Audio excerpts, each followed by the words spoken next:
Hoje com o pastor Joseph Prince. Nós acabamos de chegar na metade do ano e é bom para nós parar e relembrar o que Deus nos falou no início do ano. Na primeira pregação, a primeira do ano, como é de costume, compartilhamos o tema do ano.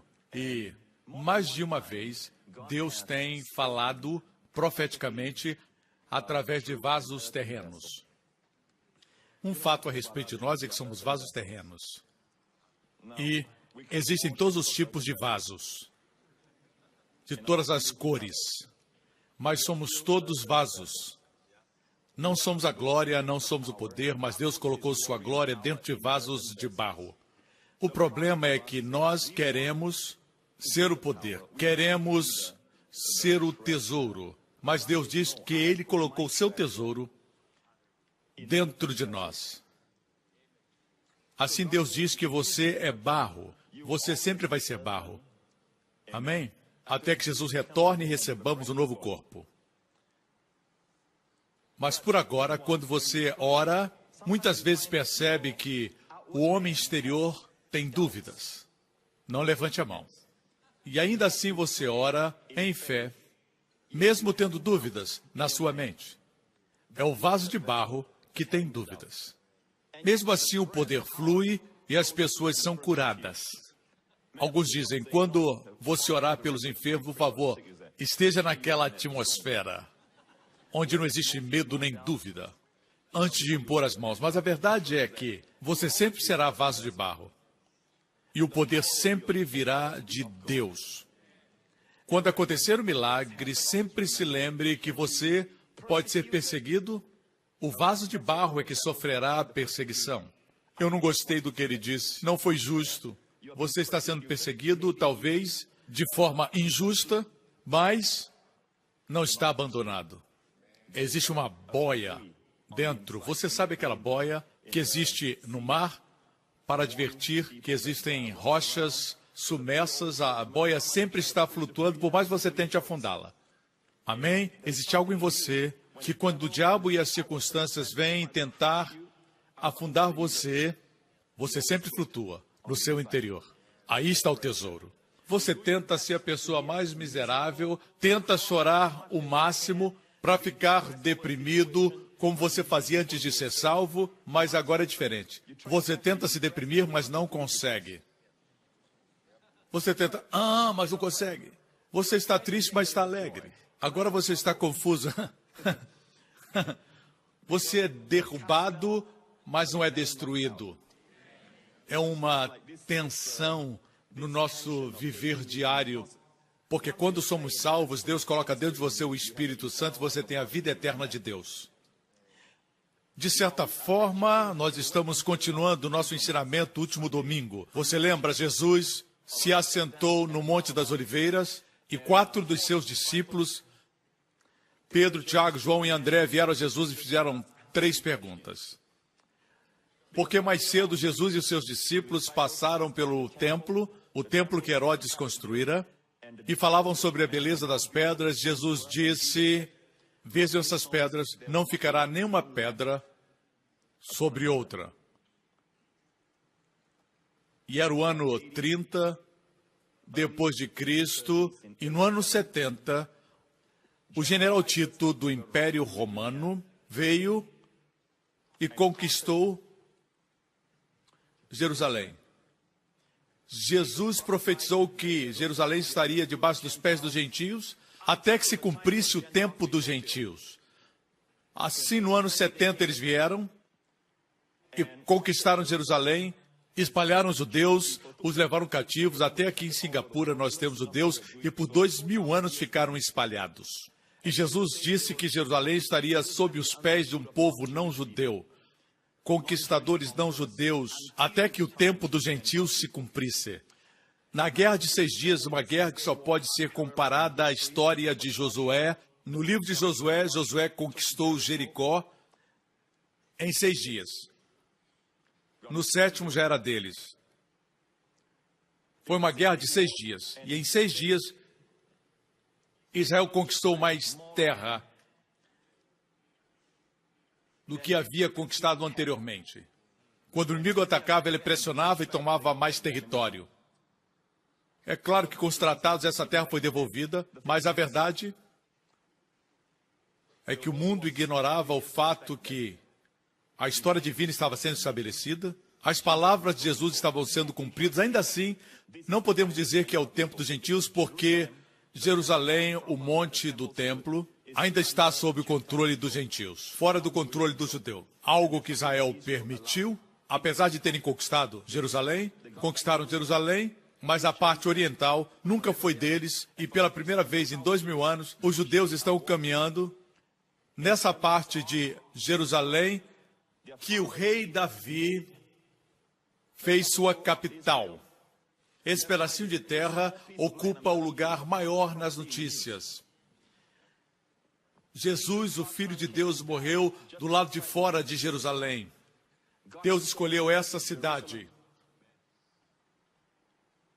Jesus disse, quando a figueira, que é Israel, florescer e produzir folhas, essa geração que viu em 1948 Israel se tornar uma nação, que testemunhou a guerra dos 6 dias, não passará até que todas essas coisas se cumpram.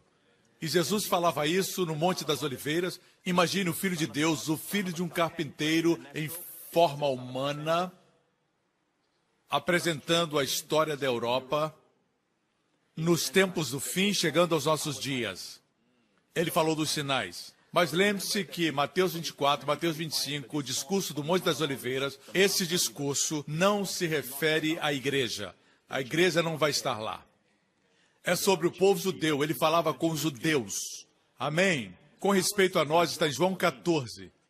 Quando Jesus disse, não se perturbe o coração de vocês, creiam em Deus, creiam também em mim. E Jesus disse, eu voltarei e os levarei para mim mesmo. Essa foi uma conversa particular com seus discípulos. No cenáculo, a multidão não estava lá, era para a igreja. A igreja era um mistério. Para a igreja, Jesus disse, voltarei e os levarei para mim mesmo. Amém? Mas para a multidão, ele falou da abominação da desolação, que é o anticristo, que surgirá no templo reconstruído. Mas para nós, ele diz, eu voltarei e os levarei para mim. Não diz céu, diz para mim. O céu não é céu sem ele. Posso ter um amém? Agora, na primeira vinda, o povo de Israel estava dominado. No Antigo Testamento, o povo de Israel foi atacado inúmeras vezes porque o diabo não queria que o Salvador do mundo nascesse naquele lugar. Enquanto os judeus não estivessem no controle, as profecias do Antigo Testamento não podiam se cumprir. A primeira profecia que Deus proferiu ao homem, Adão e Eva, o primeiro casal, é que sua semente, Deus falou para a mulher, a sua semente, a mulher não tem semente, é o homem que tem semente. Deus já profetizava o nascimento virginal. A semente esmagaria a cabeça da serpente. E quando se tornasse um dragão, uma serpente gigante, o esmagaria. No Apocalipse já é um dragão, a serpente cresceu. Mas Deus diz que essa semente vai esmagar a cabeça da serpente. E a guerra começou, o diabo ouviu isso. Ele pensou que seriam os filhos de Adão e Eva, Caim e Abel. Quando ele percebeu que Deus favorecia Abel, ele fez Caim matar seu irmão. E assim por diante. Quando o diabo viu que o libertador viria libertar Israel da escravidão egípcia, ele não sabia quem seria. Ele não sabia que seu nome era Moisés. Amém? Assim, Faraó ordenou que todos os meninos hebraicos fossem mortos, por causa do medo. E chegamos até a história de Jesus. Quando Jesus veio, Herodes ordenou que todos os bebês fossem mortos. E Jesus era um bebê. Assim seria morto. Mas José, seu pai, teve um sonho e fugiu para o Egito. Eu creio que foi para Alexandria. Eu até compreendo o diabo atacando antes de Jesus. Mas depois de Jesus morrer por nossos pecados e ressuscitar para nossa justificação, sendo nosso sumo sacerdote à destra de Deus o Pai, o desejado entre as nações, existe um homem amável no céu. Nós temos um dos nossos lá, nos representando. O sumo sacerdote não está lá para beneficiar a Deus, mas para nos beneficiar. Como um membro do parlamento, O parlamentar nos representa diante do parlamento e não representa o país para nós. Amém? O profeta representa Deus para o povo. Ele traz a palavra de Deus, mas o sacerdote representa o povo diante de Deus. Deus diz, se o sacerdote é bom, eu aceito. Se é mau, eu rejeito. Jesus Cristo é o nosso sumo sacerdote. Para sempre. Como ele é, assim é você nesse mundo. Não é como você é como ele é, assim é você nesse mundo. Posso ter um amém? Não tem a ver com você, tem a ver com Jesus.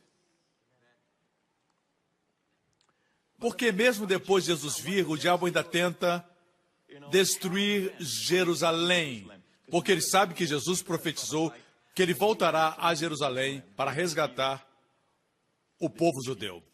Resgatar Israel por causa do concerto que ele fez com Abraão. Deus vai resgatá-los das nações. Sabemos que uma aliança de nações virá contra Israel. Ezequiel 38 diz que a Rússia descerá. Eu não acho que é a mesma batalha, é uma outra batalha. E também não acho que os participantes serão os mesmos. Eu creio que haverá uma mistura, mas a Rússia participará. Quando Ezequiel profetizou sobre a Rússia, eles eram pequenas tribos, pequenos grupos tribais. Não era uma potência. E Ezequiel, que viveu antes de Jesus Cristo vir à Terra, no Antigo Testamento, ele viu e profetizou os nossos dias. Incrível, não é? No início do ano, sem saber o que aconteceria, quando preguei minha primeira mensagem, eu disse, põe os olhos em Israel. Não falei. Veja, Israel sempre teve problemas, mas nunca teve problemas como nós vimos durante este ano. Nesse ano, eles tiveram muitos problemas e os foguetes que caíram em Israel não foram centenas, mas milhares. Temos um pequeno trecho da primeira mensagem. Este ano, olhem cuidadosamente para a nação de Israel. Veja o que acontecerá em Israel. Coisas grandes. Eu vejo que esse ano, não estou aqui tentando desencorajar você, mas quero dizer que vejo muito caos. Certo? Muitos problemas esse ano. Tudo isso eu falei no mês de janeiro. Se você recorda, o ano de janeiro foi pacífico. Não houve ataques a Israel, nenhum avião caiu. Assim Deus estava falando. Muitas vezes, quando você escuta o sermão profético, você não consegue provar esse sermão até se passar um tempo. Mas estou falando desse ano, ok? Como você pode dizer que uma profecia procede de Deus? Nós somos somente mensageiros.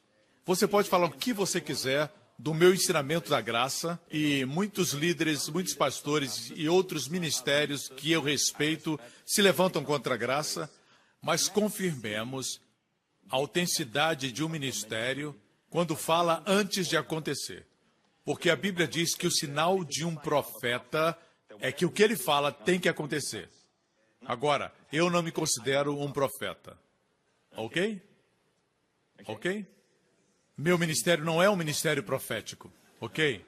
Assim, nós temos outro trecho para mostrar para vocês da mesma mensagem, e nesse trecho eu falo do vírus que estaria vindo.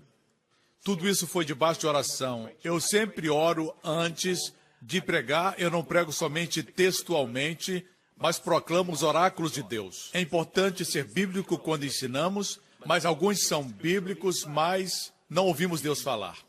É importante sermos oráculos de Deus.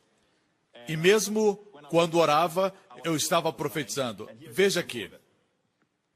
Que o Senhor mantenha as enfermidades e doenças e pestilências longe de nós. Não importando o tipo de vírus, Senhor, que está vindo, seja qual for esse vírus este ano, que o Senhor mantenha o seu povo imune. Que o Senhor guarde o seu povo, Senhor. Você viu um tipo de vírus que viria este ano? Já tínhamos visto o vírus da ebola? Não. Assim, enquanto eu orava, eu vi um tipo de vírus que estava vindo, que se espalharia a partir de um ponto, E eu me opus em oração. E é assim que você deve fazer. Quando você ora, você precisa sentir que Deus está conduzindo você para orar por coisas, mesmo dos detalhes, deixe Deus conduzir. Por exemplo, orando por sua filha, não ore sempre a mesma coisa. Deus, dê sabedoria à minha filha. Senhor, dê para ela sucesso. Eu oro para que o Senhor conceda a ela bons amigos. Isso é geral, mas quando orar, Deus pode dirigir você a orar assim. E ela pode estar passando por isso. Ore, Pai, em nome de Jesus eu oro para que o Senhor guarde as emoções dela, que estão desajustadas agora. Eu oro para que a paz e a tranquilidade do Espírito Santo invada seu coração e suas emoções. Dá sabedoria, Senhor. Eu oro para que ela saiba a diferença dentro do Espírito. Eu oro por revelação. Quando Deus guia você, você no seu coração diz amém. E quando você ora em um grupo, outros sentirão um amém de confirmação quando oram em espírito. Amém? Agora vamos entrar no terceiro ponto. Falei algo mais naquela mensagem que quero que você escute. Ok.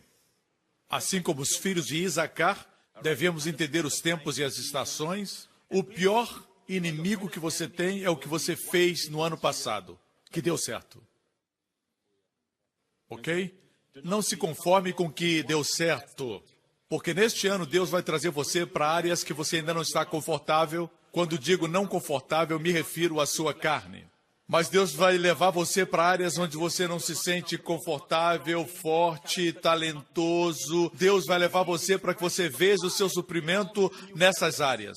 E você vai se tornar mais forte nessas áreas. Eu profetizo para você que este ano Deus vai expor você a áreas que você não se sente confortável quanto à carne. Mas vai ser muito bom para você. Na verdade, é o amor de Deus querendo fortalecê-lo. E você vai se perguntar, por que que sempre eu estou cercado desses péssimos motoristas?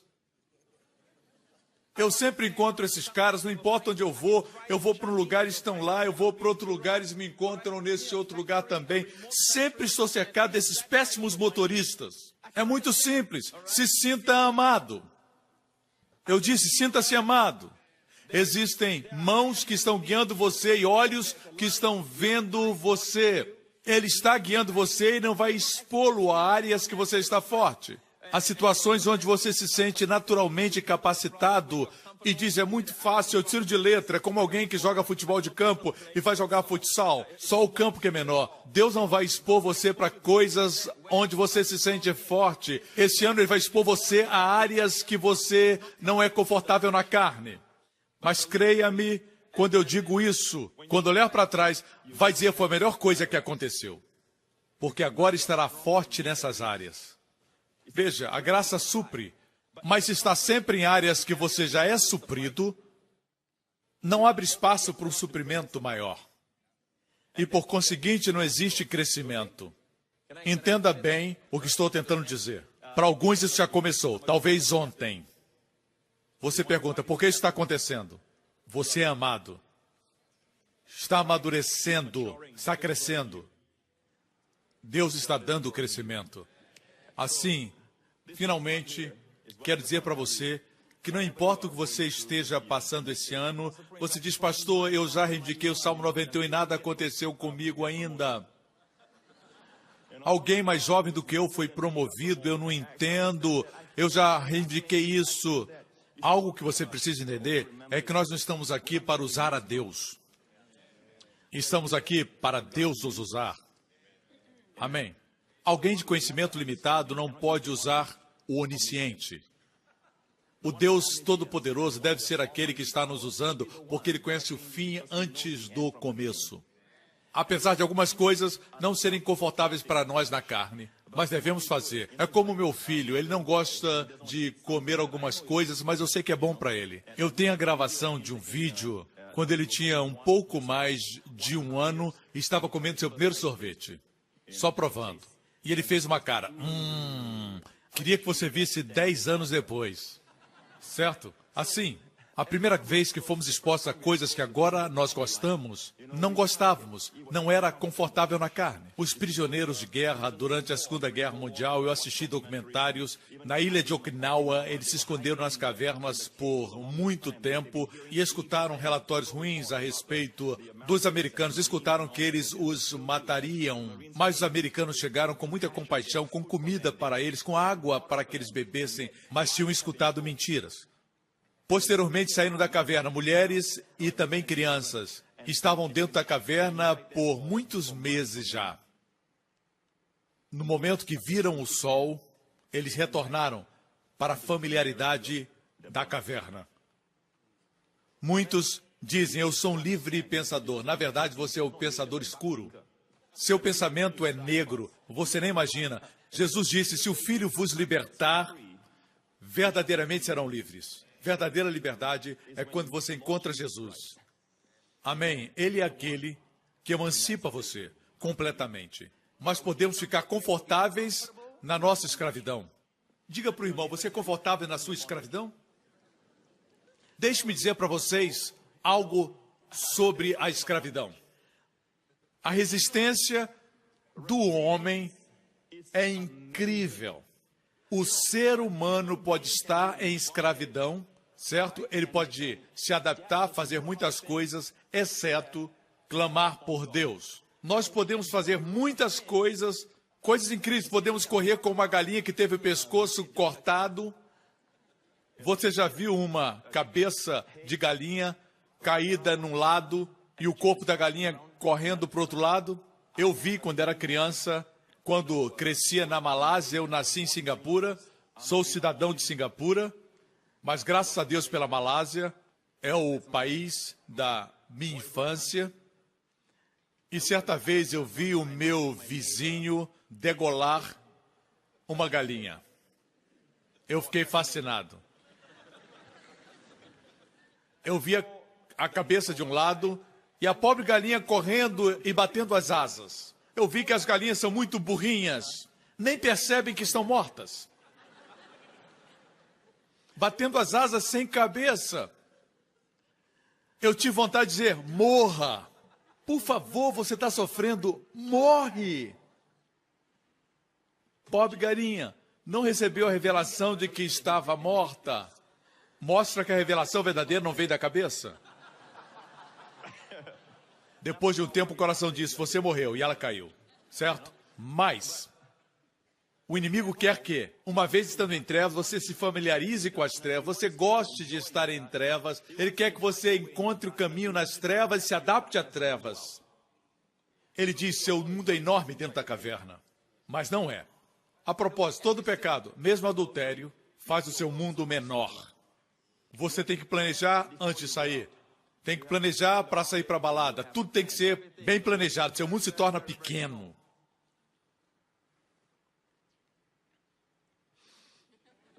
Pregue, pastor Prince, essa mensagem é muito boa. Podemos ser escravos e achar que somos fortes. Assim aconteceu com Israel. Eu calculei que por 135 anos, desde o ano em que José foi trazido para Faraó, José tinha favor com Faraó. O motivo por que a civilização egípcia foi bem sucedida é porque existia um rapaz judeu, à mão direita de Faraó. Seu nome era José. E ele convidou sua família. E a Bíblia diz que naquela época eles eram 70 pessoas, mas cresceram, 12 patriarcas, 12 filhos, cresceram e se multiplicaram. A Bíblia diz que mais do que os egípcios. Foi o favor de Deus. E a Bíblia diz que se levantou um faraó que não conhecia José, e ele foi aconselhado por seus assessores a ter cuidado com esse povo que se multiplicava muito. Os judeus tinham uma forma de abençoar. Quando o velho avô Jacó abençoou seus netos Efraim e Manassés, ele cruzou seus braços, a mão direita deveria estar sobre o mais velho, o primogênito, mas cruzou os braços e abençoou o mais novo. pela cruz. Ele, Jesus, merecia todas as bênçãos. Ele assumiu meu lugar na cruz. E eu que merecia a maldição, recebi as bênçãos. Porque Deus cruzou os seus braços. Essa é a história de amor do Evangelho. Amém? E Jacó cruzou suas mãos e abençoou Efraim e Manassés. E uma das bênçãos foi, na versão NVI diz, e cresçam muito na terra. Mas no hebraico diz que se multipliquem como peixes. Isso é ser fecundo. Isso é crescimento verdadeiro. Amém? Como os peixes. Que todos vocês estão prontos para a bênção? Vocês têm mais de 50, eu vou orar uma bênção por vocês. Não querem? Amém? Vamos lá, irmãos. Deus vai renovar a sua juventude. A Bíblia diz que a bênção para o povo de Deus, Salmo 103, que Deus encherá a sua boca de bens e a sua juventude será renovada como a das águias. Como as águias. Algumas águias passam por uma renovação, onde as penas são tiradas e elas esperam, aleluia, elas esperam no Senhor, até que penas novas e brilhantes surgem. E elas voam para os trovões, para as tempestades, sem ter medo. E agora possui uma grande combinação. Novo corpo, mente antiga. Oh, isso é poderoso, é poderoso. Deus diz no Salmo 103 que vai renovar sua juventude, não como das baratas, mas como das águias. Você não está feliz, irmão? Diga para o seu irmão, isso está acontecendo comigo nesse momento mesmo. Ok? Assim eles se tornaram cativos, 135 anos em cativeiro, e surpreendente é que não existe nenhum registro deles reclamarem durante aquele tempo. Podemos nos acostumar ao cativeiro que paramos de reclamar, mas algo aconteceu. Se você fizer a pergunta, esse não é o povo de Deus? Lembre-se, isso aconteceu depois de Abraão. Muitos anos depois de Abraão, cerca de 400 anos depois de Abraão. Assim, 450 anos após Abraão foi dada a lei, o cativeiro foi 300 anos depois de Abraão, ok? De Abraão ao cativeiro no Egito. Mas Deus prometeu a Abraão que a semente dele teria a terra. Deus disse, abençoarei os que te abençoarem e amaldiçoarei os que te amaldiçoarem. Nação após nação conquistou o povo judeu e todas elas desapareceram. Eu não quero focalizar nisso agora, eu quero voltar para a história. Um faraó surgiu que não conhecia José. E ele começou a se preocupar com esse povo que se multiplicava como os peixes, e ele disse, eu vou parar com isso. Ele os fez escravos. Mas no primeiro ano, eles não clamaram ao seu Deus do conserto. No segundo ano, também não fizeram nada. Continuou a opressão e a dificuldade do trabalho duro que faziam. 5 anos depois, 10 anos depois, 100 anos depois, não clamaram por Deus. É surpreendente como o ser humano, mesmo quando está vivendo em sofrimento, não busca Deus. Deus quer que você diga, eu não posso, para ele dizer, eu posso. Eu podia contar histórias de pessoas que não conseguem deixar de fumar, e elas leram o meu livro, O Poder de Crer Certo, e eu vou ler uma dessas histórias agora, que chegou, e eu li ontem. Ele me deu permissão para usar o seu nome, mas vou usar somente o primeiro nome, Gary, de Mississippi, Estados Unidos. Por 16 anos, fui viciado em drogas. A culpa, a condenação e a vergonha fizeram com que eu perdesse minha família, amigos, minha licença de farmacêutico e me tornei cativo. Eu usava as drogas para silenciar minha consciência. Tentei a todo custo me reabilitar. Passei pela cadeia e pela prisão e orava para morrer. Mas um dia, 3 anos atrás, eu comecei a assistir o programa do pastor Joseph Prince e a minha vida mudou. Eu descobri que o sangue de Jesus já lavou a minha consciência. Então comecei a escutar a mensagem da graça e todos os dias, às vezes 3 vezes por dia. Já estou liberto dos vícios das drogas há 2 anos. Minha família foi restaurada e já estou conseguindo minha licença de farmacêutico. Sou grato por seu ministério. Vocês sabem de algo, irmãos? A Deus seja glória. Amém.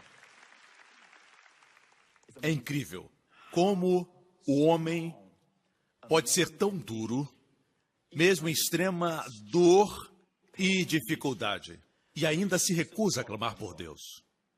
E Deus trabalha com o fraco, trabalha com o insignificante, como o Gideão que disse que era o menor na sua família. Finalmente Deus disse para ele: diminui o teu exército. 32 mil é muito, diminui. Porque se eu lhe der a vitória, o povo dirá que é porque o exército era poderoso. E Deus diminuiu o seu exército para 300, um exército de 300. 300 contra uma multidão, a Bíblia diz que ninguém podia contar. Ninguém podia contar. E a vitória foi conquistada com vasos de barro e tochas acesas dentro, um chofar, uma buzina, e os 300 tocaram o chofar na montanha diante desse exército que ninguém podia contar. Então os 300 quebraram o cântaro, a tocha brilhou, o inimigo foi derrotado. Eles começaram a lutar entre si mesmos. Quem já ouviu falar isso? Usar o menor de uma família, a menor tribo Manassés, usar cântaros e buzinas numa guerra. Que é isso? Você está brincando? Mas Deus faz assim. A Bíblia diz que o Cristo crucificado é maior do que a sabedoria dos homens. O que você pensa? O que você pensa? Quando você olha para o esqueleto de um ser humano, o que isso diz para você? Diz que ali está o fim de toda a sabedoria humana, todo o intelecto humano, todo o raciocínio humano. Talvez você diga: esse livro, ele contém erros, mas quem é você para julgar esse livro? Esse livro julga você. Você não julga. Você pode dizer: bem, ele contém muitos erros. Eu sei que você não leu. Eu sei que você não sabe o que ele diz e você pronuncia juízo contra o livro inspirado por Deus. Você está exaltando o seu intelecto. Muitos dizem que nós exaltamos a Bíblia, mas vocês exaltam o intelecto de vocês. Amém? Queremos a vida governada pela palavra. E o final de todo o intelecto é a caveira, é a morte, onde Jesus morreu, no Monte da Caveira, o Monte Calvário. Cristo crucificado é maior do que a sabedoria do homem. É onde ela termina. A forma de Deus agir é assim. Os médicos dizem que é impossível com a medicina, mas Deus gosta disso. A economia de Deus é oposta. Para alimentar a multidão, Jesus usou 5 pães para alimentar 5.000. Em outra ocasião, 7 pães para alimentar menos 4.000. Em outras palavras, quanto maior a multidão, menor o recurso. Nós pensamos, quanto maior a multidão, mais recursos. Mas com Deus é diferente. Quanto maior o problema, mais fácil para Ele. Quando alguém diz: você poderia orar por mim? Eu tenho uma enfermidade e o médico diz que é incurável. 1 em cada 5 no mundo tem esse tipo de doença. E você diz: é um caso difícil então? Sim. Então é perfeito para Deus. Essa tem que ser nossa mentalidade. Posso ter um amém, irmãos? Mas 130 anos depois, anos de sofrimento, e finalmente, em Êxodo 2, versículo 23, muito tempo depois, morreu o rei do Egito. Os israelitas gemiam e clamavam debaixo da escravidão, e o seu clamor subiu até Deus. Ouviu Deus o lamento deles, Deus ouviu o gemido. O que Deus ouviu? O gemido deles. O gemido do povo não soa bem. Gemido não parece uma boa oração. Gemido não parece ser uma linda oração. Foi o gemido. Gemido. Ah! O gemido procede da dor. Deus ouviu o gemido deles e Deus se lembrou. Veja, eu já preguei sobre isso, essas verdades que Deus me revelou muitos anos atrás. E existe algo que eu não li em nenhum livro. Quando Deus mostrou para mim, Ele me deu uma frase: somente o gemido alcança o trono. E eu preguei essa mensagem em 2004. Você ainda se lembra? O interessante é que não se refere a línguas estranhas. Eles não estavam falando em línguas. Eu dou graças a Deus pelas línguas. Mas deixe-me dizer, quando você vai ao profundo e ora do mais profundo do seu coração, e você expressa a sua necessidade profunda de Deus, de sua bondade e de seu amor. E não tem nada a ver com a eloquência do homem e seu vocabulário bonito, certo? E o homem ora e demonstra sua reação instintiva à dor. Gemido pode ser esse... E Deus lembrou o concerto. Parece nos fazer ver que Deus tinha um concerto com eles, mas não estava ativado até que eles gemeram. Por favor, não coloque oração aí. Está bem claro que foi um gemido. Se oração fosse a coisa principal, a oração seria mencionada aqui. Mas fala de gemido, irmão. Às vezes você olha para o seu filho rebelde e você não sabe o que fazer. Você ora, e no fim você acaba fazendo assim. E você só consegue dizer, Senhor Jesus, Esse gemido é mais poderoso do que suas orações bonitas. Deixe-me dizer, irmãos, existe algo aqui que estamos perdendo. Algo que não é ensinado. Por quê? Porque não entendemos a graça. As pessoas querem ser fortes. Deus quer que você seja fraco, para que a sua força flua através da sua fraqueza. O seu poder se aperfeiçoa na fraqueza. Nós sempre queremos ser o tesouro dentro do vaso. Nós não queremos ser o vaso. Mas Deus quer manter você como um vaso. Agora entenda, o tesouro está lá. Sim, você é a justiça de Deus em Cristo. E por favor, quando disser eu sou a justiça de Deus em Cristo, termine a frase. Não diga só sua justiça, diga eu sou a justiça de Deus em Cristo. Você não é nada sem Cristo. Lembre-se que a salvação é uma pessoa. Amém? Não é algo que você consegue, Jesus fica à distância. Alguns pensam da salvação assim, eles pensam que a salvação é algo enviado por Jesus. É como se o seu amigo vivesse na América e ele envia uma encomenda, algo que você gosta. É algo caro e ele envia da América e quando recebe a encomenda você sorri. O nome do seu amigo está lá. O seu amigo não veio, o seu amigo enviou e você ficou feliz. Alguns pensam que é assim, Deus enviou a salvação dos céus, Jesus fez tudo, ele morreu, ele pagou com seu próprio sangue para o perdão dos seus pecados, para fazer você filho de Deus, fazê-lo justo, e ele enviou sua justiça como uma encomenda. Não, 1 milhão de vezes não, não foi assim. E o que então, pastor? Veja isso. Jesus caminhava em Jericó certa vez, e tinha um homem pequeno que era coletor de impostos, estava em cima daquela árvore, e Jesus disse em Lucas 19:10, Zaqueu, desce depressa, porque hoje quero ficar em sua casa. Escândalo da graça. E o povo se queixou quando Zaqueu desceu. Jesus sabia o seu nome, ele tinha uma má fama naquele lugar. Jesus diz, Zaqueu, desce depressa, eu quero ficar na sua casa. A demonstração do amor e a salvação para Zaqueu. Jesus era sempre muito calmo, mas aí ele pediu que ele descesse com pressa para ser salvo, antes que a porta da arca se fechasse. Ontem, meu filho e eu estávamos brincando um pouco, e estava trovejando lá fora, e ele olhou e disse, é o dilúvio?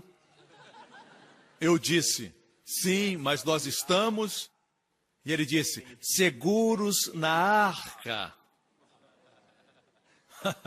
Eu disse, Jesus e a arca. Filho, Jesus e a arca. Não importa o que acontece lá fora. Nós estamos seguros na arca. Mesmo quando nós caímos como cristãos, caímos dentro da arca. Não esqueça, você está na arca, você está em Cristo. Zaqueu, eu quero ficar em sua casa, eu quero ficar em sua casa. Jesus comeu com Zaqueu. Zaqueu foi tão tocado que se arrependeu sem que ninguém pedisse que ele fizesse isso. Porque a bondade de Deus nos leva ao arrependimento. No final da refeição, ele disse, a metade dos meus bens darei aos pobres e se porventura roubei de alguém, eu vou devolver 4 vezes mais. E Jesus respondeu, hoje a salvação entrou nessa casa. Pare. Ele entregou a salvação como uma encomenda? Como a salvação entrou na casa de Zaqueu? Jesus é a salvação. Jesus é minha justiça Não sou eu que sou justo, sou justo, sou justo, sou justo. Quando você pensa assim, você cai. Mas temos que confessar com o coração. Eu sou a justiça de Deus em Cristo. Tudo é por Ele. Tudo é por Ele. Ele é a minha justiça. Ele é a minha fortaleza. Às vezes Deus permite você fracassar para que reconheça que não é você. Alguns de nós nos sentimos seguros quanto à nossa salvação. Por exemplo, alguns são filhos de pastores, eles pertencem à igreja e quando têm 10 anos eles são salvos e eles pensam, eu não sou tão mal assim, eu nunca fui viciado, eu nunca fui molestador ou pedófilo, eu não sou esse tipo de gente, eu não sou tão mal. Pessoas que pensam assim passam por problemas na vida e chegam à conclusão que também são pecadores. Isso não altera o fato de que Jesus é a sua justiça. Você é você, e a justiça que está em você é Jesus. Nunca esqueça isso.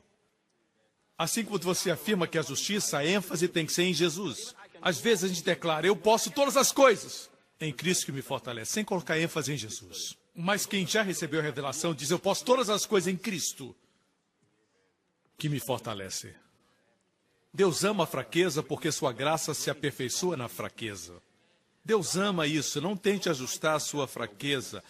Permita que a graça de Deus entre. Ele é forte e você é fraco. Se você é forte e ele é forte, vocês acabam se repelindo. É preciso o negativo. Você quer ser o negativo? Mas, pastor, eu tenho que pensar positivo. Eu estou ensinando como ser positivo. Eu sou negativo, ele é positivo. Isso é pensamento positivo. Ok? Assim, Jesus não traz salvação. Jesus é a salvação. Jesus não envia a salvação e fica no céu. Jesus é a salvação. E a Bíblia diz que quando ele regressar, o mesmo Senhor descerá dos céus. Já falei isso antes. Podia ter sido dito que o Senhor descerá do céu, mas isso não faria nenhum mal à estrutura gramatical dizer que o Senhor desceria. Mas o Espírito Santo quis colocar, o mesmo Senhor descerá. 1 Pedro 2, 24. Levando Ele mesmo em seu corpo os nossos pecados. Ele mesmo levou em seu corpo os nossos pecados sobre o madeiro. Levando Ele mesmo em seu corpo os nossos pecados, em seu corpo, para que pudéssemos viver para a justiça e pelas suas feridas. Assim diz, Ele mesmo em seu corpo e suas feridas. Uma coisa é dizer, pelas suas pisaduras somos sarados. Isso não é um mantra, que repetido muito, você recebe poder. Isso é uma revelação, irmãos. Ele mesmo levou nossas enfermidades. Ele mesmo. Jesus andava com os 12 discípulos no caminho de Emaús. E enquanto andava, a Bíblia diz que o mesmo Jesus se aproximou deles. Eles estavam deprimidos. Podia estar escrito, Jesus se aproximou, não estaria errado. Mas diz o mesmo Jesus. E a forma como os tirou do desespero foi explicando-lhes o que se achava nas Escrituras com respeito a Ele mesmo. Não se turbe o seu coração. Voltarei e os receberei para os céus? Não, para mim mesmo. Sabemos que o céu estará lá, mas céu sem Jesus não é céu. É sua presença nessa igreja que faz toda a diferença. É Ele.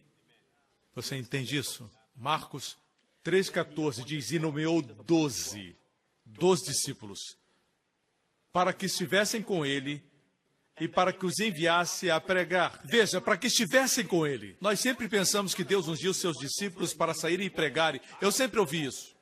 Por isso é importante você ler a Bíblia. Mas não diz isso, diz para que estivessem com ele, para viverem com ele, todos os dias acordarem e dizerem bom dia, Jesus. Mais um dia maravilhoso com o Senhor. Amém?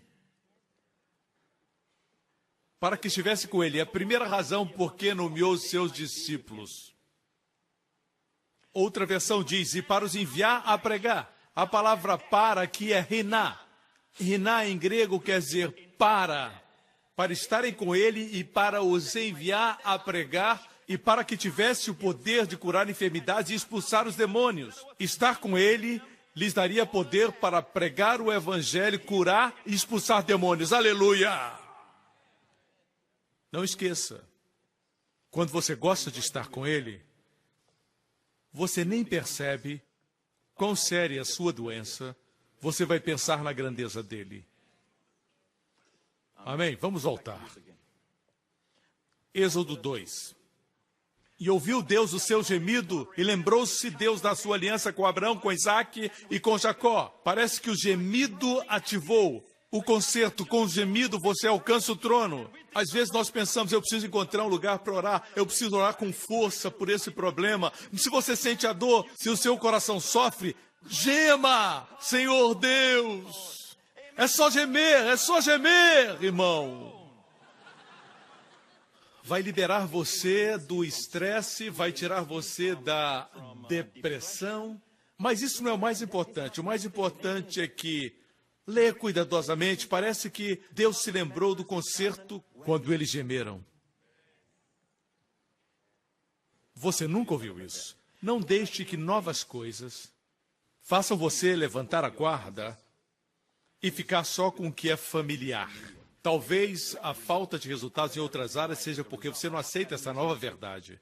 Novas verdades têm que ser estudadas e confirmadas em outros textos.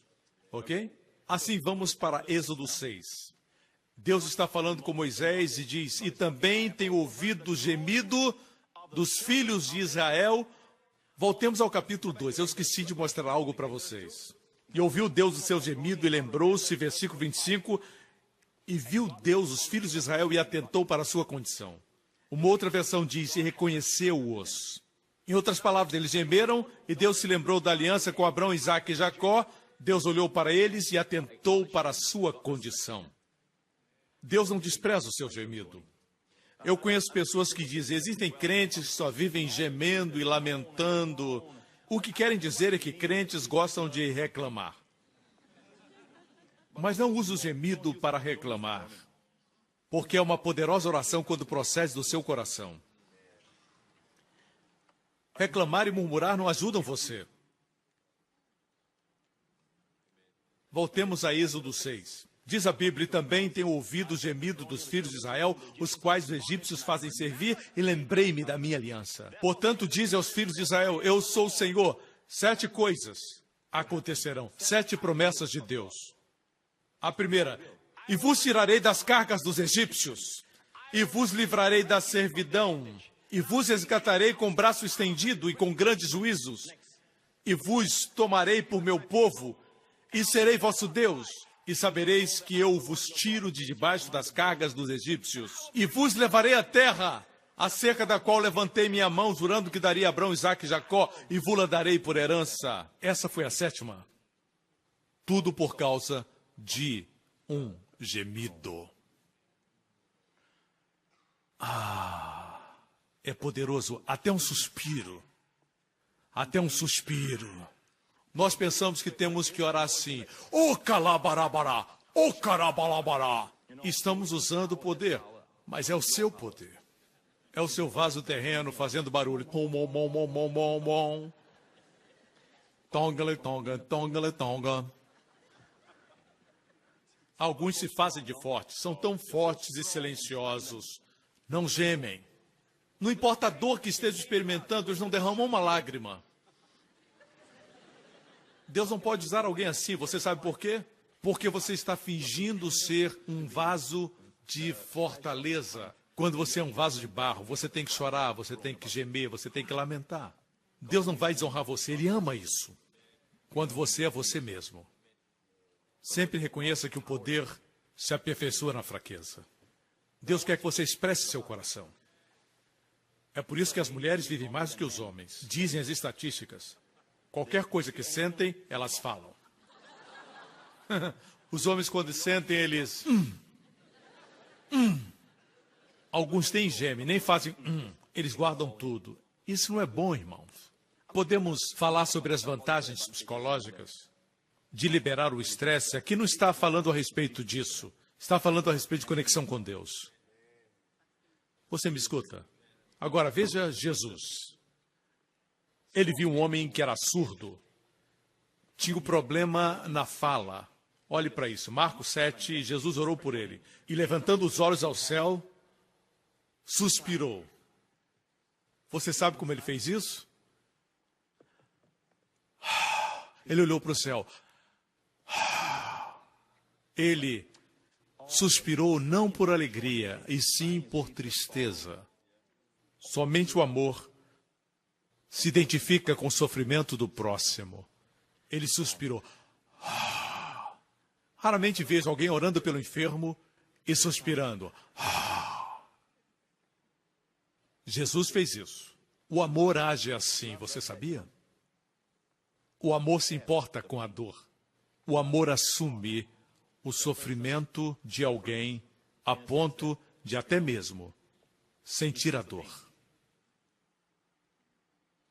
Você pode ensinar e aconselhar pessoas profissionalmente, mas o nosso sumo sacerdote se compadece com as enfermidades. Ele não está lá conhecendo nossas enfermidades à distância, ele se compadece com o sentimento da nossa enfermidade. Esse é o nosso Jesus. Pura bondade. O mundo nunca viu essa pura bondade. Amor maravilhoso. Ele suspirou. Então disse para o homem, Efatá, isto é, abre-te. E logo se abriram seus ouvidos e a prisão da língua se desfez e falava perfeitamente. Nesse versículo no grego, a palavra para suspirar é estenazo. Certo? Estenazo. Veja aqui. Nós compartilhamos com você que os crentes não estão esperando pelo anticristo. Estamos esperando por Jesus. No arrebatamento. Ok? Ou no rapto. Harpazo. Mas a palavra arrebatamento não está na Bíblia, pastor. Nem está a palavra trindade. A verdade da trindade está presente. Do arrebatamento também. Na sua segunda vinda, seus pés tocarão o Monte das Oliveiras, e todo mundo verá, a Bíblia diz. Provavelmente pela televisão. Bem, mas no que se refere ao rapto, a Bíblia diz que acontecerá num segundo atômico. 1 Coríntios 15. Eis aqui vos digo um mistério. Na verdade, nem todos dormiremos, mas todos seremos transformados. Os vivos e os mortos serão transformados, todos os crentes. No momento, no abrir e fechar de olhos ante a última trombeta, porque a trombeta soará e os mortos estarão incorruptíveis e nós seremos transformados. Porque convém que isso que é corruptível se revista da incorruptibilidade, isso que é mortal se revista da imortalidade. E quando isso que é corruptível se revestir da incorruptibilidade, isso que é mortal se revestir da imortalidade, então cumprir-se a palavra que está escrita, tragada foi a morte na vitória. Onde está a morte, o teu aguilhão? Onde está o inferno, a tua vitória? Ora, o aguilhão da morte é o pecado e a força do pecado é a lei. Mas graças a Deus que nos dá a vitória por nosso Senhor Jesus Cristo. Portanto, meus amados irmãos, sede firmes e constantes, sempre abundantes na obra do Senhor, sabendo que o vosso trabalho não é vão no Senhor. E esse foi o último versículo do capítulo 15. O incrível é que essa verdade do arrebatamento não nos torna preguiçosos. A palavra, portanto, foi usada por causa da verdade do nosso novo corpo. Nós não estamos esperando pela morte. Não estamos aguardando que o anticristo apareça. Não estamos aguardando que a Rússia venha conquistar mais nações. Estamos olhando para o arrebatamento, que é a redenção do nosso corpo. A única coisa que nos resta nesse lado do céu é a esperança da redenção do nosso corpo, quando o Filho de Deus vai transformar os nossos corpos de humilhação, em um corpo glorioso. Ainda assim, alguns dizem que estudar as profecias faz as pessoas ficarem preguiçosas. Não. Portanto, por causa da profecia, meus amados irmãos, sede firmes e constantes, sempre abundantes. Você me acompanha? Você me escuta? Vamos para 2 Coríntios 5. Estamos concluindo. Dê um suspiro. Veja, você está orando. Você já sabe agora.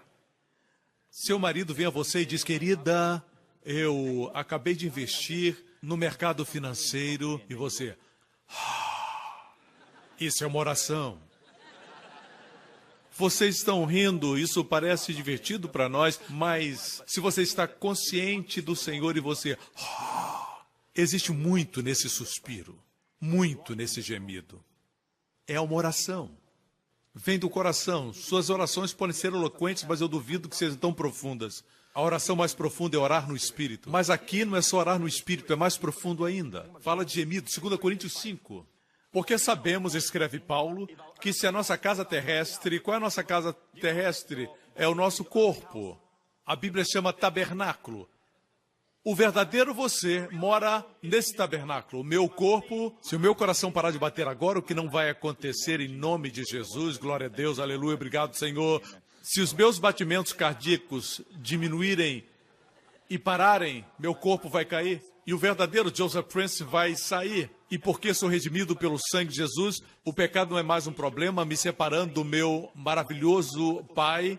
A primeira coisa que vou fazer é dizer, como eu me sinto tão vivo. Não me refiro ao descrente, me refiro ao crente. Ausente no corpo, presente com o Senhor. É algo imediato. E você vai dizer, quem é aquele cara bonito? Aquela é sua casa terrena. Uau, o Senhor vai dizer, olhe para você agora, você está bem melhor. E sabe de uma coisa?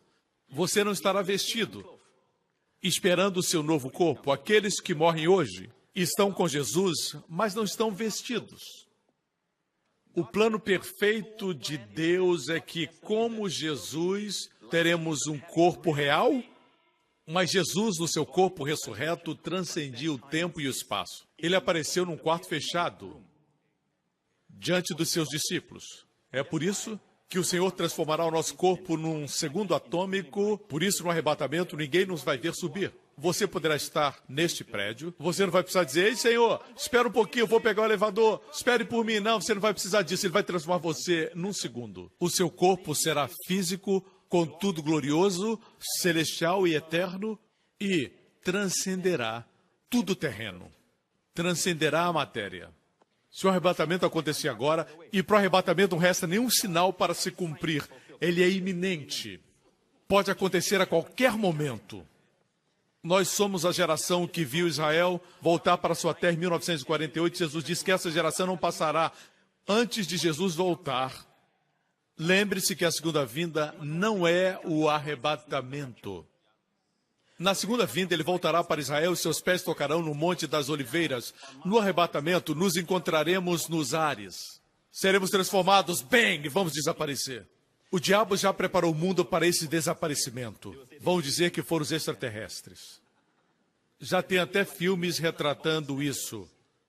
Foram abduzidos. O diabo está preparando o mundo. E nós vivemos em um mundo que acredita em ETs. Cada vez mais. Porque sabemos que se a nossa casa terrestre desse tabernáculo se desfizer, se nosso corpo for destruído, ele fala do corpo como se não fosse ele, porque nós estamos no corpo. Temos de Deus um edifício, uma casa não feita por mãos, eterna nos céus. Aleluia! Nós temos uma casa, temos um corpo feito nos céus. E por isso também gememos, externazo. Gememos, externazo, desejando ser revestidos da nossa habitação, que é do céu. Também gememos, não somente isso, desejando ser revestidos. Porque não se prega sobre o arrebatamento, as pessoas não sabem a importância de desejar. Por isso o povo não deseja mais. Por quê? Deixe-me dizer algo. Uma das razões por que tem tanta doença na igreja é porque não se prega o arrebatamento. Quando você sabe que receberá um novo corpo, faz que esse nosso corpo se encha de vida. Eu queria ter mais tempo para falar sobre isso, mas eu tenho que mostrar esse outro versículo da Bíblia para abençoar você. Romanos 8, nós vamos voltar a esse texto. Romanos 8 fala de gemido. Deixe-me ler esse texto agora para você, porque a ardente expectação da criatura espera a manifestação dos filhos de Deus. As vacas mugem, os macacos se balançam, as baleias cantam. Esses diferentes ruídos de animais é o gemido deles. Eles gemem pela manifestação de todos nós. Manifestação quer dizer aquilo que era invisível se torna visível. O que está oculto vem à luz. Eles esperam por isso, porque a criação ficou sujeita à vaidade, não por sua vontade, mas por causa do que a sujeitou, na esperança de que também a mesma criatura será libertada da escravidão da corrupção. Por isso, todo mundo vegetal e todo mundo animal se encontra no estado caído. Por isso, ore antes de comer para receber a bênção de Deus. As pessoas dizem, água é bom, pão é bom, e eles são bons. Mas a Bíblia diz que Deus abençoará o pão e a água, e tirará a enfermidade do meio de vós. Mas um dia a criação será libertada. O próximo versículo. Porque sabemos que toda a criação geme e está juntamente com dores de parto até agora. A terra geme, a terra está inclinada, um dia ela foi reta. Ela tinha uma só estação, porque ela estava reta. Mas essa mensagem é para outro dia. A terra está gemendo, por isso existem terremotos. Ela está gemendo. E está gemendo pela manifestação dos filhos de Deus. Parece que Deus sujeitou esta terra a nós. Amém? E não só ela, mas nós mesmos que temos as primícias do Espírito, também gememos em nós mesmos. Vemos aqui mais uma vez a palavra estenazo. Estenazo, estamos gemendo, suspiramos, gememos, esperando a adoção, a saber, a redenção do nosso corpo. Nós estamos gemendo pela redenção do nosso corpo. Deixe-me afirmar que você receberá o seu corpo naquele dia, quando encontrar Jesus face a face. Você receberá o seu corpo. Mas, se você sabe que vai receber um corpo, por que gemer e por que essa ardente expectação? Ardente expectativa pela redenção do nosso corpo, porque isso tem um efeito na sua saúde. Se pregarmos mais sobre isso, veremos o povo mais forte e energético, renovados em força. Nós não estamos aguardando, como os apóstolos estavam aguardando, a morte, eles aguardavam o arrebatamento. Paulo, na verdade, disse, eu queria estar ausente do corpo, presente com o Senhor, mas tenho que ficar na carne por causa de vocês. Essa é uma devoção diferente, mas a expectativa dos apóstolos era o retorno do Filho de Deus, a vinda de nosso Senhor Jesus Cristo. Você me acompanha? Veja isso. Esperamos pela redenção do nosso corpo. Um corpo que não envelhecerá, não terá mais enfermidade e doença, os médicos não falarão, o seu corpo está envelhecendo. Isso nunca mais vai acontecer. Seremos para sempre jovens, por muito tempo. Amém? Não vamos mais envelhecer, não teremos doenças, nem enfermidades, nem mais tédio, não vamos mais dormir quando o pastor estiver pregando. Cheios de energia. Fortes, universo para explorar. Vamos para o próximo versículo. Eu vou mostrar um versículo que vai surpreender você. Muitos dos comentaristas, eles pulam esse versículo porque não conseguem explicar. Não entendem, porque muitos não creem na cura. E eles pulam esse versículo. O versículo é este. Vejamos. Porque em esperança fomos salvos. Ora, a esperança que se vê não é esperança, porque o que alguém vê, como esperará? Mas se esperamos o que não vemos, com paciência o esperamos. Não fomos salvos pela esperança, fomos salvos pela fé. Pela graça através da fé. Somos curados pela graça através da fé. Mas você sabia que a palavra salvação, a palavra salvos aqui é a palavra sozo? Sozo, meu amigo, é salvo, mas também é curado. E também resgatado. Resgatado do perigo, liberto também. Você me escuta?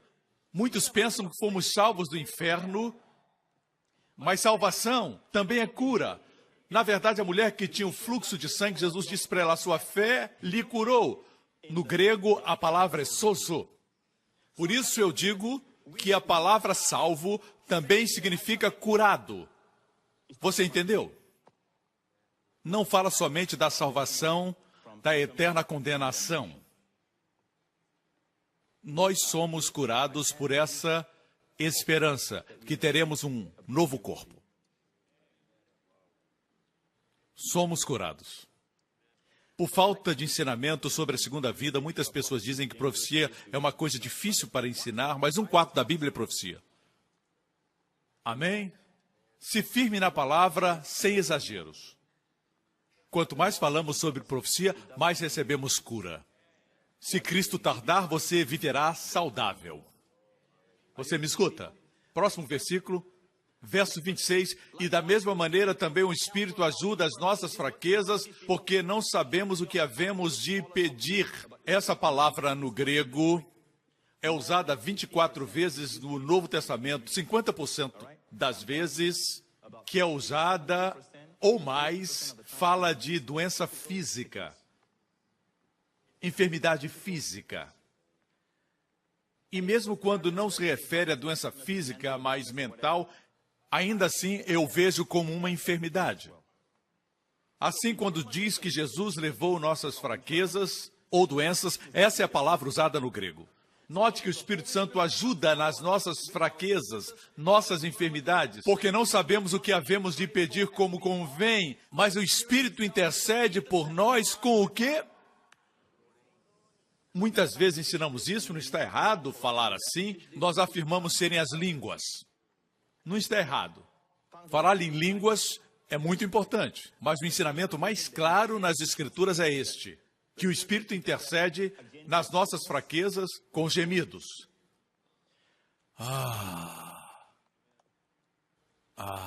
Quando se sente fraco, você diz, E a palavra gemido aqui é o substantivo do verbo stenazo, stegnamos. A ideia é gemido. Vem de stenazo. Temos que gemer. Vocês entendem, irmãos, o que eu quero dizer é que existe uma oração interior.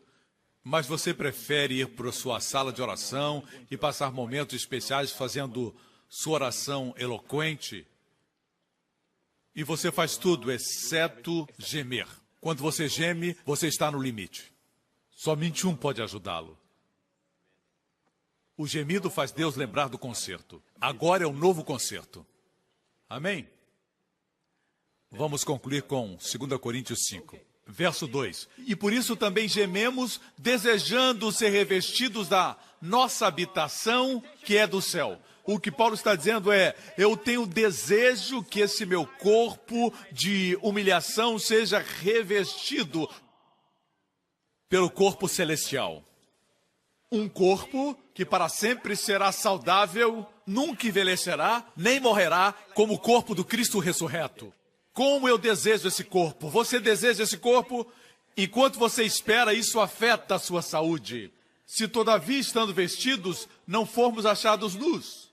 Em outras palavras, aqueles que morreram em Cristo, nossos amados que morreram em Cristo, não vão imediatamente estar com o Senhor. Mas, em certo sentido, são somente espírito e alma, não têm roupas. Estão despidos porque não estão vestidos do corpo glorioso. Todos seremos vestidos juntos quando Jesus voltar no rapto. Ok? Próximo versículo. Porque também nós, os que estamos nesse tabernáculo, gememos, carregados, não porque queremos ser despidos, não porque queremos ser despidos, não porque queiramos morrer, não porque queiramos nos livrar desse corpo. Veja o que diz aqui. Qual o ensinamento? Que não devemos esperar a morte, como o irmão que eu mencionei que orou para morrer. Mas isso não é bíblico.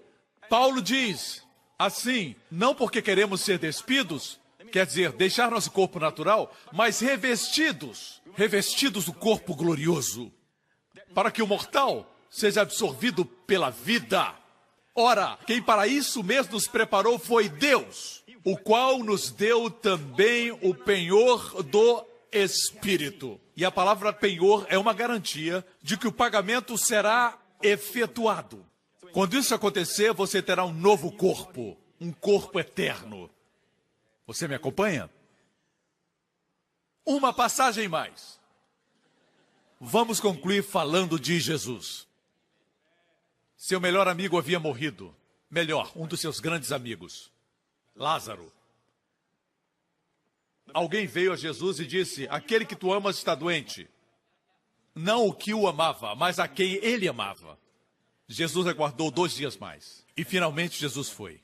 A Bíblia diz em João 11, verso 33, Jesus, pois, quando a viu chorar, e também chorando os judeus, moveu-se muito em espírito e perturbou-se.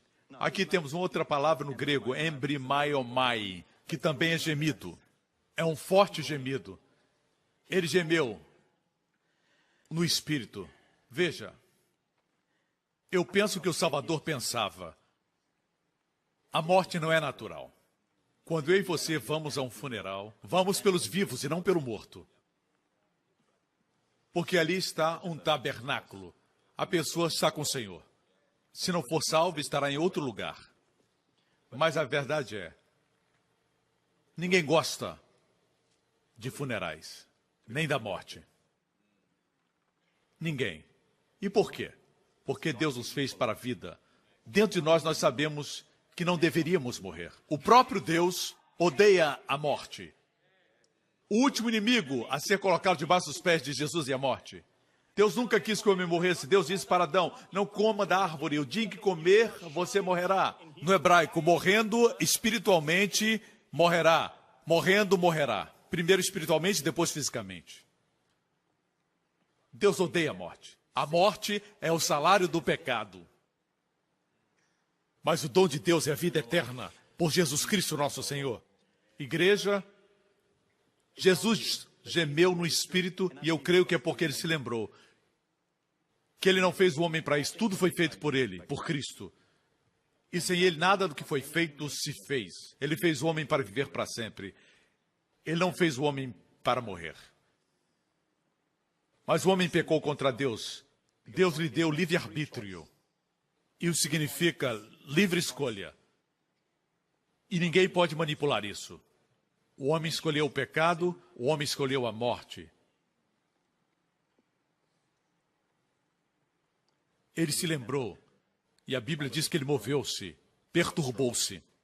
E disse: onde o puseste? Disseram-lhe: Senhor, vem e vê. Jesus chorou. Disseram os judeus: vede como o amava. E alguns deles disseram: não podia ele que abriu os olhos do cego fazer também com que esse não morresse? Jesus, pois, movendo-se outra vez muito em si mesmo, veio ao sepulcro. E era uma caverna e tinha uma pedra posta. Jesus disse: tirai a pedra. Marta, irmã do defunto, disse: Senhor, já cheira mal, porque é já de 4 dias. Jesus lhe disse: não te hei dito que se creres, verás a glória de Deus? Tiraram, pois, a pedra de onde o defunto jazia, e Jesus, levantando os olhos para cima, disse: Pai, graças te dou por me haveres ouvido. Alguns dizem que ele orou antes, mas eu afirmo a você, e devemos sempre analisar dentro do seu contexto, e vemos isso no mesmo capítulo. Então, o que ele orou? Voltemos ao texto. 33, moveu-se em espírito. 38, movendo-se outra vez. 2 registros de gemido. Essa foi sua oração. Quando só lhe resta gemer, libere. Não se faça de forte. Eu consigo, eu aguento, eu posso. Chore se for preciso, gema se for preciso, suspire, libere. Porque Deus, nosso Pai, é cheio de compaixão, misericórdias, bondades. Às vezes queremos ser tão fortes em nós mesmos, quando de fato somos fracos. Irmãos, eu gostaria de ter mais tempo para compartilhar com você, mas quero lhes dizer que 90% da igreja não entende esse tipo de oração. Eles dizem: isso está na Bíblia, quando eles escutam isso, mas está claro no Novo Testamento. Podia mostrar outros textos, mas não há tempo. Assim, irmãos, lembrem-se, quando você não tem uma oração, quando tudo que lhe resta é um suspiro, libere. Diga: Jesus, Jesus. Você talvez já tenha escutado alguém dizer que as pessoas só lamentam e reclamam, esse é o problema delas. Eu creio que se refere a pessoas que vivem murmurando. Mas quando você geme para com Deus, uau! E você diz: Jesus, Cheguei no meu limite, Senhor, não sei o que fazer. Oh, Jesus, Jesus. Todos os olhos fechados e cabeças baixas. Certa vez, quando minha filha estava doente, Jéssica tinha cerca de 3 ou 4 anos de idade. Eu orei, repreendi, reivindiquei, Marcos 11:24. Nada acontecia. Me aproximei dela, ela estava febril, deitada na sua cama, e eu só fiz chorar. E do profundo do meu ser, eu gemi. Eu suspirei. E eu falei, Jesus, Jesus, Jesus. O suspiro não é algo agradável de se ver. Quando alguém geme, não é agradável para outros verem. É algo pessoal. E eu derramei meu coração. E o que aconteceu foi que naquela noite, tudo mudou. Isso aconteceu anos atrás, quando Deus estava me ensinando que quando o homem chega no seu final, Deus está no seu início. E se você que está aqui não está seguro de que quando Jesus voltar e todos os sinais já se cumpriram, as notícias apontam isso, os olhos do mundo estão na Europa, Jesus falou sobre isso e sobre Israel. Nós estamos vendo isso. Amigo, antes que tudo isso aconteça, Deus nos tirará antes do pior acontecer na terra. A Bíblia chama isso de arrebatamento da igreja. Se você não está preparado, foi por isso que Deus trouxe você aqui hoje. Diga, pastor, eu quero que Jesus Cristo, que morreu na cruz por meus pecados, seja meu salvador pessoal. Se esse é você, onde estiver, faça essa oração comigo agora. Está pronto? Diga, Pai Celestial, eu creio que Jesus Cristo é o Filho de Deus. Eu creio que o Senhor me ama e enviou Jesus, seu Filho, para morrer no meu lugar como meu substituto. O Cordeiro de Deus, que tira todo o meu pecado. E agora que o meu pecado foi removido, todos os meus pecados foram perdoados, passado, presente e futuro, pelo sangue de Jesus Cristo. Não existe mais barreiras entre mim e o Senhor. Eu sou grandemente abençoado. Obrigado, Pai, por ressuscitar Jesus dentre os mortos, com o corpo glorificado. E num desses dias, Pai, Ele estará retornando para mim. E eu terei um novo corpo. Só o Senhor sabe a hora do seu retorno. Eu oro, Pai, que o Senhor nos dê um ardente desejo pela redenção do nosso corpo. E, acima de tudo, de vê-lo face a face. Em nome de Jesus, e todo o povo diga, amém. Amigo, se você fez essa oração, você é filho de Deus. Quando Jesus voltar, você vai subir. Eu disse, você vai subir. O pecado não é mais um problema. O pecado foi removido, você vai subir. O novo corpo é seu. Amém. Glória a Deus. Fique de pé agora, igreja. Nesse momento eu vou gemer sobre vocês. Gemido é algo pessoal. Quando você ora em público, você ora com entendimento, para que haja confirmação. Levante as suas mãos nesse lugar. Nessa próxima semana, o Senhor abençoe você com as bênçãos do pai Abraão, as bênçãos de Deuteronômio 28. Que tudo que você tocar prospere. Que os inimigos que vierem por um caminho contra você fujam por 7. Que o Senhor abençoe o fruto do seu corpo. Seus filhos sejam abençoados. Que estresse e depressão estejam distantes da sua casa. Preocupações e pesos longe da sua casa. Que a paz de Deus guarde o seu coração e proteja você e a sua casa. O Senhor abençoe e preserve você e proteja de todo mal, de todo vírus, de toda enfermidade e doença. E até da morte, até que o vejamos face a face. Que o Senhor levante a sua face sobre você e conceda a você favor sobrenatural onde você for. E lhe conceda a paz. Em nome de Jesus.